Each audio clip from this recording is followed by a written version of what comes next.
Hi everyone, Steve Paul here. I'm a principal architect in Cisco Customer Experience or CX product management, and I'm part of the team that helps with Cisco IQ.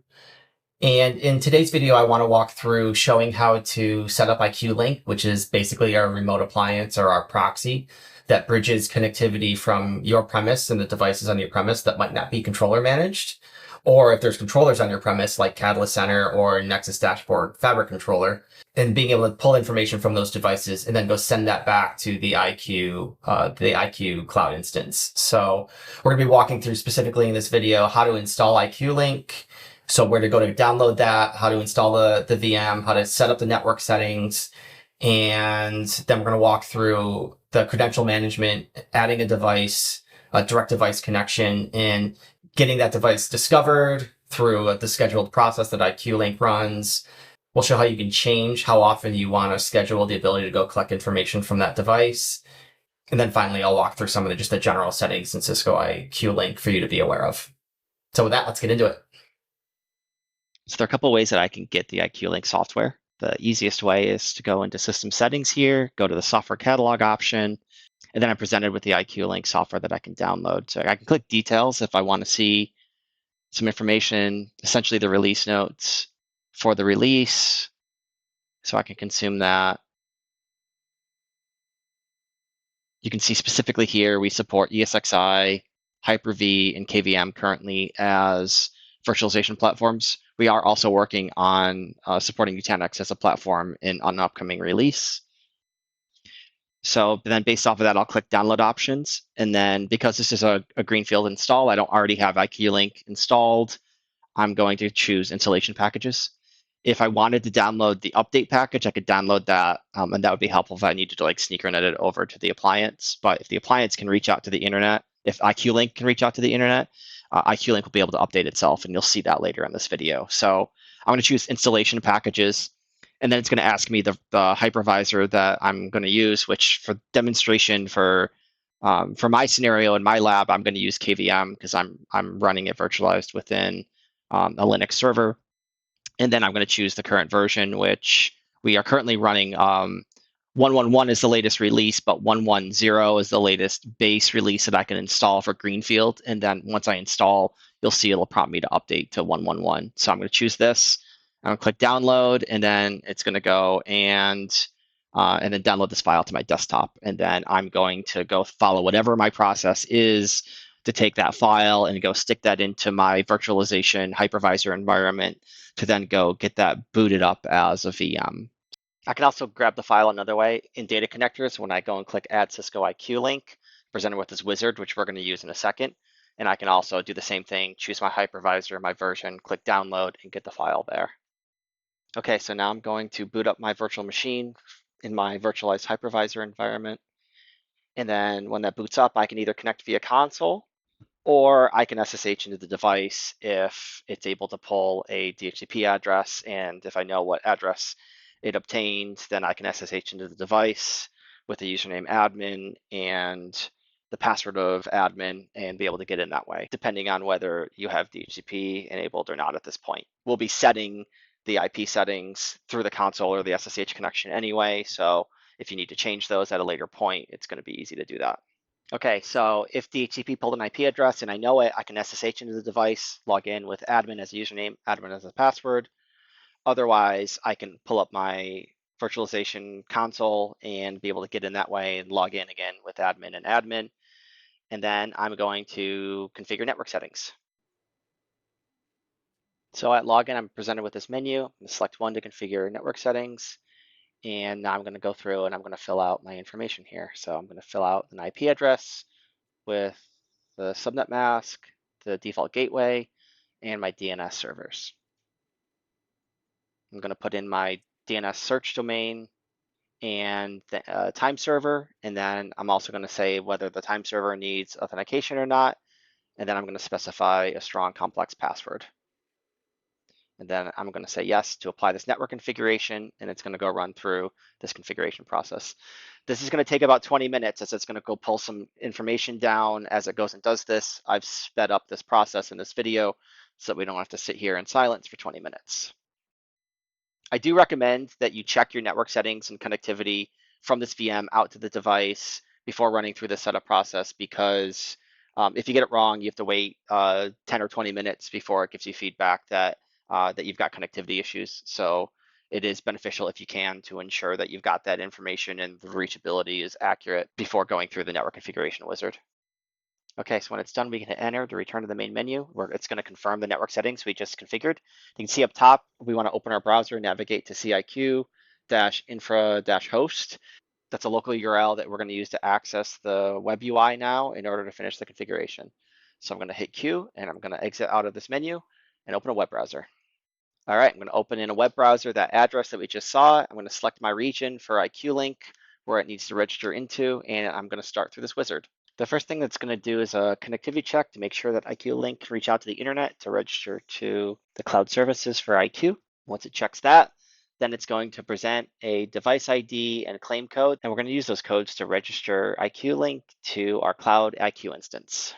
Okay, so back in the wizard that I pulled up from the data connectors page to add an IQ Link instance, I'm going to check that I'm ready to pair an installed IQ Link instance into my account, and I'm going to click next.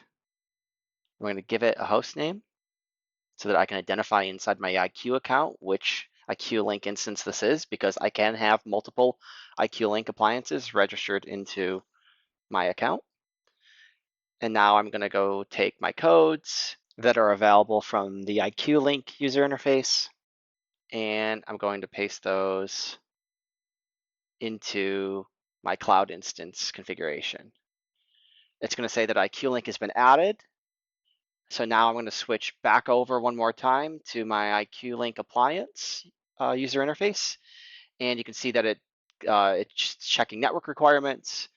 And then it's asking me if I need to configure an internal network, which in most circumstances, you can use the default that's here. You can read the notice around how if you can't use NAT, you might need to manually specify that. And now it's going to go through and complete the installation by standing up some Kubernetes containers and set up some other information on the server. This process will take roughly about an hour.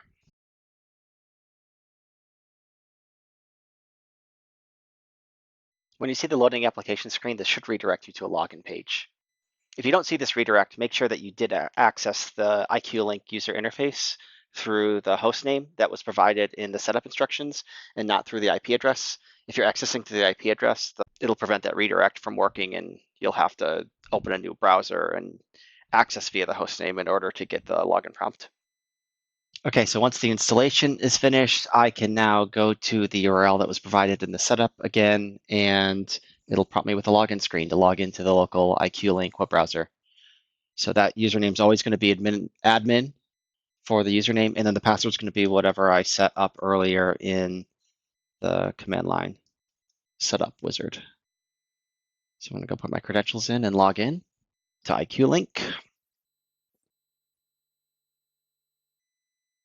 All right, so I can see if I'm interested in release notes, I can consume the release notes of IQ Link here. So talking about the initial capabilities. And if you want to get more detailed documentation, you can pull down this operations guide as well. And then this is a PDF that has a bunch more information in this. So this is way more extensive than the getting started guide is. So once you're able to install and get to the web browser, now you can understand how to go and add your devices. But I'll walk you through some of this in a second. Just wanted you to be familiar with how to go get this documentation once you get the appliance installed. Okay, so to add devices, we're going to go over into our system settings on IQ Link. And you can see we've got this at the connection management page. And there's a few things that we can do here. The first thing I'm going to do is set up my credentials. So I'm going to go to add credentials, and I'm going to add SNMP v2, and I'm going to add SSH to this credential. And to keep things easy, I'm going to have Cisco as a community string for my lab. And then for SSH, again, I have Cisco and Cisco. And I've got level 15 access on this user, so I don't need to set enable username and password. But if you have different levels to get into the router and then to elevate to level to execute privileges at level 15, you might need to set a separate enable username and password. That's going to be good enough for me for my lab. So, and then I'm going to apply this to every IP address in the range. Now, if I had certain devices, I could specifically include the IP range of the devices that this credential is particularly applied for. In my lab, everything's going to follow that same credential. So I'm just going to say, okay, any IP address on any device, go use these credentials. But if it was split up, you would specify this accordingly and then specify either the discrete IPs, comma separated, or specify this range accordingly. So I'm going to hit save. Now my credentials in there. Okay, so now I'm going to go add my devices in. I want to go back to connections to do this and go to direct connection because I'm going to talk directly to the devices. You can see that it's reminding me to add credentials already if I haven't yet, but I have, so I'm going to close that. And I could download the template if I wanted to. You can see it downloaded a CSV file, and then I could go fill out that template, and then I could go upload that. So if I'm uploading a bunch of devices, that's the process I'd likely follow, and then I could like export an asset inventory from my CMDB, maybe ServiceNow or something like that, or Netbox, and then sanitize that into that CSV format and go upload that. But here I'm working with a lab. I've just got 3 routers I'm going to go add in. So I'm going to go add these devices in, and this is going to be in a comma separated format. And I've got 3 routers here. All right, so I've added my 3 devices. And now it's going through and trying to reach out to these devices and discovering them.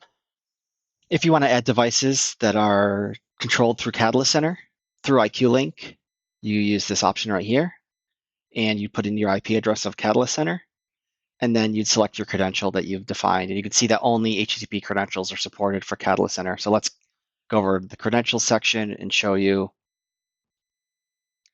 I would create a Catalyst Center credential, and then you'd select HTTP, HTTPS, and then you put in the basic HTTP authentication. So this is going to be your system username and password for Catalyst Center, and then it'll authenticate to Catalyst Center's REST API and get a token back from that username and password session, and then it'll use that token with the API calls. So, so you just matter of putting these credentials in, and then you'd on the next screen. So I'll just let's say it's admin, and then on the next screen you'd go and put in your Catalyst Center IP. So whatever that is. And then when you go into your connections, you'll go in and put in your Catalyst Center IP. I forget what address I put in there before, but make sure that it matches on the previous screen, and then you match your Catalyst Center credential, and then you'd have that set up, and then you'd see that instance showing here. And then you can see, you'll see this device count. Of course, this isn't a real Catalyst Center IP. I'm just demonstrating how you set that up. But then otherwise, the device sync and all that information will flow just like it will with the direct connection that we demonstrated in this video. While I wait for my devices to get discovered and it to pull information, let me walk through some stuff that we can also do in the rest of the IQ Link user interface. So we've got our activity and audit logs here. So if you need some traceability around like who's accessing the system and stuff like that, you've got some basic logs that you can review here.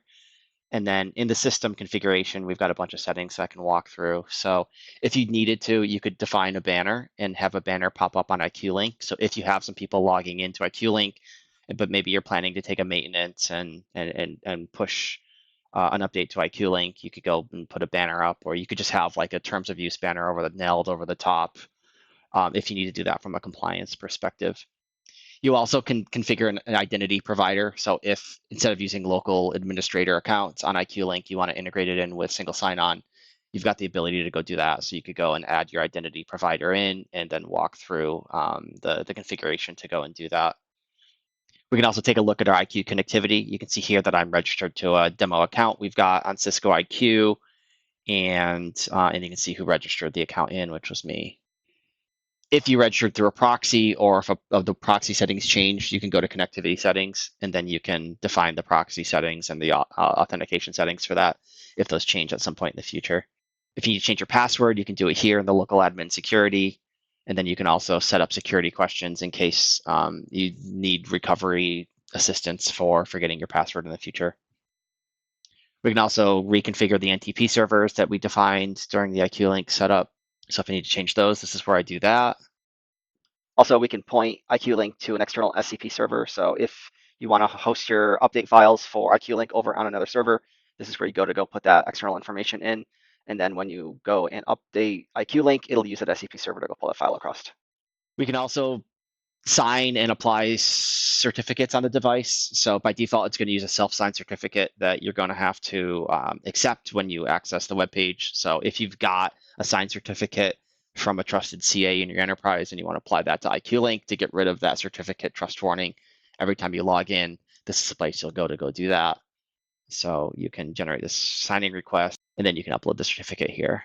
If for compliance reasons, you need to take the logs that are showing up on IQ Link and deliver those to an external syslog server that might be collecting your audit and compliance information, then you can add up the 2 syslog servers that we can send the logs from IQ Link downstream to another syslog listening service. So we would just put in that syslog information, and then those logs would get streamed over to it. And then finally, in system management, you can see some information here. You can see it actually picked up an update.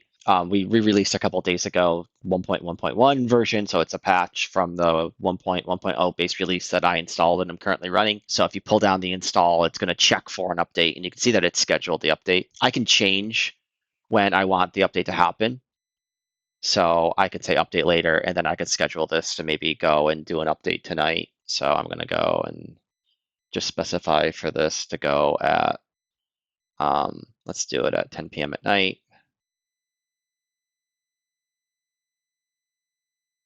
So now that'll be scheduled, and then that should take that update. You can see that it's scheduled about a month in advance by default. So pulling that update window in, and I can specify a maintenance window. So I could say, well, maybe every Friday. So if I say 9 p.m. on Fridays, then it will authorize that. And then if another patch gets applied in the future, it'll go and push it during my authorized maintenance window. So you'd set that for a time that it's quietest for your network. All right, so let's go back and take a look at our asset discovery status. Okay, so now if I go back into my assets table, I can see that discovery looks good. I've got this nice blue check mark around these assets. If they're doing discovery, I'll just go ahead and do rediscovery on one. You'll see this purple ellipsis if it's in process. And then if the discovery fails for some reason, you'll see a warning icon. You'll see maybe an amber exclamation point if it's got partial access. So if it's not able to connect via SNMP, basically through the credentials that I've defined, then it'll give you a warning error, and then you can make sure that you've got the right configuration on the device. You can consult the operations guide for more information around the device configuration and how to set those up. But in our case, if I refresh this page, that discovery should have gone through, and everything should be back to a blue check mark, which it is. So we're looking good. Let's go over to the main IQ account and see if our assets are showing up over there now. Okay, so once I give it a minute for the device inventory to sync, as well as to reach out to the devices and go grab their configuration information, IQ Link should start stashing those assets up into the inventory page. So you can see here, I've got this router that it discovered. So this is my router 1, where we added that 198.18.101 device. You can see that's now in there. It's pulling the active software release. You can see that as of today, it pulled active telemetry, and you can see that the source is from Cisco IQ. So everything on this device from this point forward would be congruent with the capabilities that we talked about in other videos for Cisco IQ. So I can see here software lifecycle information, as well as my product alerts. And I can go to assessments, and maybe we'll go to findings by asset, and then we'll see what findings we have on this device. And you can see that it found some security advisories that have exposure, and confirming that this device is, or that this vulnerability is specifically affected based off of the configuration that's able to pull. It's able to see that this one has exposure, as well as some field notices that are potentially affected as well. All right, so that covers installing and configuring IQ Link to get your local device or local controller information over into the cloud instance of Cisco IQ. If you're interested in the insights and functionality that IQ overall provides for your IT operations, please check out our other videos for IQ around the application functions, as well as videos on how to set up an IQ account if you haven't already done so. Thank you.